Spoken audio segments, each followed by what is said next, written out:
श्री शिवाय नमस्तुभ्यम। हर हर महादेव। महाकुंभ के महा अवसर पर प्रयागराज में शतवा बाबा शिविर में पीपा पुल नंबर 1 के पास सेक्टर नंबर 21 में गुरुजी पंडित प्रदीप मिश्रा जी के द्वारा सेवा शिव महापुराण के 5वें दिन की कथा पूर्ण हो चुकी है। 14 फरवरी को पूर्ण हो चुकी है और 5वें दिन की कथा में गुरुजी ने बहुत ही अच्छे से उपाय बताए हैं। हरीश्वर महादेव से जुड़े बिल्कुल 2 नए उपायों की जानकारी दी है। इसके साथ ही गुरुजी ने प्रदोष का भी बिल्कुल नया उपाय बताया है।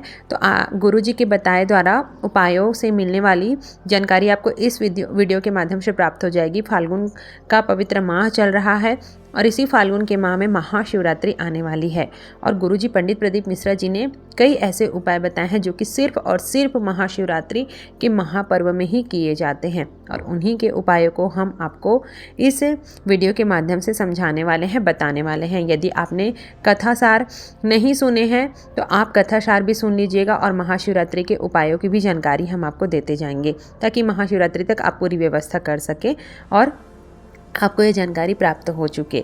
इसके बाद यदि आपने किसी भी कारणवश आपने कथा का सार नहीं सुना है तो मैं आप सभी को इस छोटे से वीडियो के माध्यम से कथा का सार भी बताऊंगी। यदि आपने मेरे चैनल को सब्सक्राइब नहीं किया है तो सबसे पहले तो आप चैनल को सब्सक्राइब कीजिए, लाइक कीजिए और ज़्यादा से ज़्यादा शेयर कीजिए। देखिए, गुरुजी ने बताए हैं उपयोगी पत्र और जानकारी की हमें जानकारी दी है और बढ़ते हैं आज की कथा की पहली जानकारी की ओर। कथा शुरू होते ही गुरुजी ने कहा, ज्ञानी को समझाना सरल है, अज्ञानी को समझाना सरल है, पर अभिमानी को समझाना बहुत कठिन है, उसे समझाया नहीं जा सकता। बढ़ते हैं आज की कथा की अगली जानकारी की ओर। गुरुजी ने कहा, जिस घर में शंकर नहीं होते हैं, जिस घर में शंकर की पूजा नहीं होता है, जिस घर में शंकर का मंत्र नहीं होता है, जिस घर में शंकर का व्रत नहीं होता है, नाम नहीं होता है, उस घर में पूजन मंत्र और व्रत का कोई औचित्य नहीं होता है, सब व्यर्थ होता है, उसका फल आपको प्राप्त नहीं होता है। बढ़ते हैं आज की कथा की अगली जानकारी की ओर। गुरुजी ने कहा, 25 फरवरी से रुद्राक्ष महोत्सव कुबेरेश्वर धाम में शुरू हो जाएगा। रुद्राक्ष महोत्सव में शिव पुराण कथा भी होती है। 2 दिन ही सही आपको कुबेरेश्वर धाम में जाकर वहां रुककर वहां रात्रि विश्राम करके आना है। आप खाली हाथ नहीं जाएंगे, बाबा कुछ ना कुछ आपको जरूर प्रदान करेगा। अभी रुद्राक्ष वितरण बंद है पर रुद्राक्ष महोत्सव के बाद रुद्राक्ष वितरण फिर से शुरू कर दिया जाएगा जो कि वर्ष भर चलता रहता है। रुद्राक्ष वितरण फ्री में होता है और आपको स्वयं आकर सीहोर को कुबेरेश्वर धाम की धरा में लाइन में लगकर रुद्राक्ष प्राप्त करना होता है क्योंकि हम रुद्राक्ष को ऑनलाइन नहीं भेजते हैं। कंकर शंकर की धरा से आपको 5 कंकर उठाने हैं और सभी की पूजन करने के बाद 4 को वहीं छोड़ देना है और 1 कंकर को अपने घर ले जाना होता है और उसे अपने घर पर रखना होता है। उसका पूजन अर्चन करना होता है। वह आपके घर के कष्टों को दूर करता है, घर से दरिद्रता को दूर करता है और घर के भंडार भरने वाला होता है। बढ़ते हैं आज की कथा की अगली जानकारी की ओर। गुरुजी ने कहे, जैसे कि हम सबको मालूम है कि 26 फरवरी 2025 को महाशिवरात्रि के अवसर पर अपने परिवार के लिए किया जाने वाला सबसे विशेष उपाय, घर में बहुत ही क्लेश हो रहा है, भाई भाई में झगड़े होते हैं, सास बहू में झगड़े होते हैं, पति पत्नी में झगड़े होते हैं, बच्चे कुछ भी बोल देते हैं, किसी की सुनते नहीं, मतलब घर पे पूरी अशांति रहती है, जरा सी बातों में क्लेश हो जाता है। तो घर का कोई भी सदस्य अपने पूरे परिवार के लिए यह उपाय कर सकता है। गेहूँ की 7 बाली लेना है और घर में इसे आपको अपना नाम और गोत्र बोलते हुए सभी कमरों में घुमा लेना है, वॉशरूम को छोड़ के। इस बात का आपको विशेष ध्यान रखना है। साथ ही साथ गेहूं की बाली को अपने पूरे घर में घुमाने के बाद उन्हें अपनी कामना करते हुए शिवलिंग के ऊपर श्री शिवाय नमस्तुभ्यम बोलते हुए, नमः शिवाय बोलते हुए महाशिवरात्रि के विशेष अवसर पर शिवलिंग पर अर्पित कर देना है। बस इतना ही करना है। घर में सुख शांति देखने को मिलती है, घर में उन्नति देखने को मिलती है। बढ़ते हैं आज की कथा की अगली जानकारी की ओर। गुरुजी ने कहा, एक गुरु में वे बल होता है, गुरु भले ही अपने शिष्य को कुछ दे या ना दे पर उसका वह पार जरूर लगा देता है। कितना भी दुख हो, कितना भी चिंता हो, कितना भी जीवन में कष्ट चल रहा हो, आपको भोलेनाथ की शिव पुराण अगर आप सुनते हैं या फिर आप भोलेनाथ के मंदिर जाते हैं तो आपको मुस्कुरा कर जाना चाहिए। भोलेनाथ ने आपका हाथ थाम लिया है, फिर फिक्र करने की क्या आवश्यकता है। गुरुजी ने कहा, आज के समय में शिष्य और गुरु पहले जैसे नहीं होते हैं। शिष्य थोड़ा सा वैभव देखकर डोल जाता है, गुरु थोड़ा सा वैभव देखकर बोल जाता है। बढ़ते हैं आज की कथा की अगली जानकारी की ओर। गुरुजी ने कहा, शिव महापुराण की कथा कहती है, बहुत अधिक वैभव आ गया हो, बहुत अधिक सत्ता मिल गई हो, बहुत अधिक धन मिल गया हो तो आपको अपनी विनम्रता को बढ़ाने का प्रयास करना है। बढ़ते हैं आज की कथा की अगली जानकारी की ओर। बच्चा तुम्हारा हाथ पकड़े तो हाथ छूट सकता है, पर अगर तुमने बच्चे का हाथ पकड़ा है तो क्या वह छूट सकता है? बिल्कुल नहीं। उसी तरह शंकर भगवान के हो जाओ, शिव हमारे हो जाएं। इस प्रकार से आपको शिव भगवान की, भोलेनाथ की भक्ति करना चाहिए। और जब हम अपना हाथ आगे बढ़ाकर एक लोटा जल अपने हाथों से शिवलिंग पर अर्पित करते हैं तो महादेव हमारा हाथ थाम ही लेते हैं और हमें संभाल लेते हैं। बढ़ते हैं आज की कथा की 8वीं और विशेष जानकारी की ओर। 26 फरवरी महाशिवरात्रि का एक और विशेष उपाय है जो कि एक बेर से जुड़ा हुआ उपाय है, और यह एक बेर आपको महाशिवरात्रि के दिन भोलेनाथ के शिवलिंग पर अर्पित करना होता है, ताकि घर में जितने भी सदस्य रह रहे हैं उतने सदस्य की जिंदगी में कोई भी बड़ी बीमारी प्रवेश न करे, हमारे परिवार के किसी भी सदस्य की अकाल मृत्यु न हो। इसलिए महाशिवरात्रि के दिन एक बेर को शिवलिंग पर अर्पित किया जाता है। अकाल मृत्यु टल जाती है और यह विशेष उपाय घर का कोई भी सदस्य करेगा तो उसका लाभ पूरे परिवार को मिलने वाला है।